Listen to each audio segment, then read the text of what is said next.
ଆସନ୍ତୁ ଭାଇମାନେ, ଆଜି ଆମେ ପଢ଼ିଆ ଚତୁର ବିଲୁଆର କାହାଣୀଟିଏ। ଜଙ୍ଗଲ ପାଖ ଗୁମ୍ଫାରେ ବିଲୁଆଟିଏ ରହୁଥିଲା। ଦିନସାରା ଜଙ୍ଗଲରେ ବୁଲି ସେ ଖାଦ୍ୟ ଖାଏ। ରାତିରେ ଆସି ସେ ଗୁମ୍ଫାରେ ଶୁଏ। ଦିନେ ସିଂହଟିଏ ଜଙ୍ଗଲ ସାରା ବୁଲି ବୁଲି ଶିକାର ପାଇଲା ନାହିଁ। ସୂର୍ଯ୍ୟାସ୍ତ ହେବାରୁ ନିରୁପାୟ ହୋଇ ଫେରିଲା। ବିଲୁଆ ରହୁଥିବା ଗୁମ୍ଫାରେ ପଶିଗଲା। ଭୋକରେ ତା ଅବସ୍ଥା ଭାରି ଖରାପ ଥିଲା।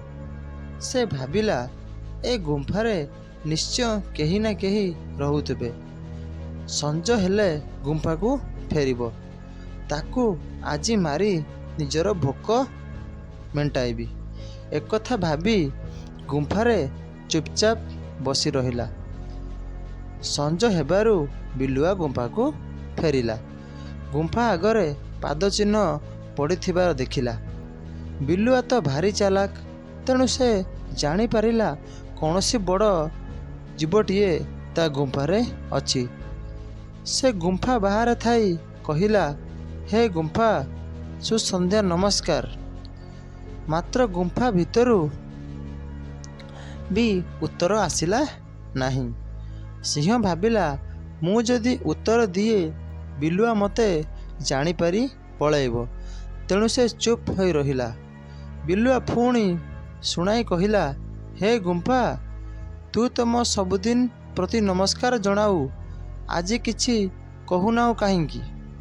ମୁଁ ତାହେଲେ ଏଠି ଆଉ ରହିବି ନାହିଁ, ଅନ୍ୟ ଗୁମ୍ଫାକୁ ପଳାଇବି। ଏକଥା ଶୁଣି ସିଂହ ଭାବିଲା, ଆରେ, ବିଲୁଆ କ'ଣ ପଳାଇବ କହିଲାଣି? ମୁଁ ତାହେଲେ କାହାକୁ ଖାଇବି? ଭୋକରେ ମୋ ପେଟ ଜଳୁଛି। ଆଜି ରାତିରେ ଯଦି କିଛି ନ ଖାଇବି, ସକାଳକୁ ଚାଲି ବି ପାରିବିନି। ତେଣୁ ସେ ଭାବିଲା, ମୁଁ ଉତ୍ତର ନଦେଲେ ବିଲୁଆ ଖସି ପଳାଇବ। ତେଣୁ ସେ ସୁସନ୍ଧ୍ୟା କହି ନମସ୍କାର ଜଣାଇଲା। ଏହାପରେ ସିଂହ କିଛି ସମୟ ଅପେକ୍ଷା କଲା, ହେଲେ ବିଲୁଆ ଗୁମ୍ଫା ଭିତରକୁ ଆସିଲା ନାହିଁ। ବାହାରେ ରହି ବିଲୁଆ ଜୋରରେ ହସିଲା ଓ କହିଲା, ମୁଁ ପ୍ରଥମ କରି ଶୁଣିଲି ଗୁମ୍ଫା କଥା କହେ ବୋଲି।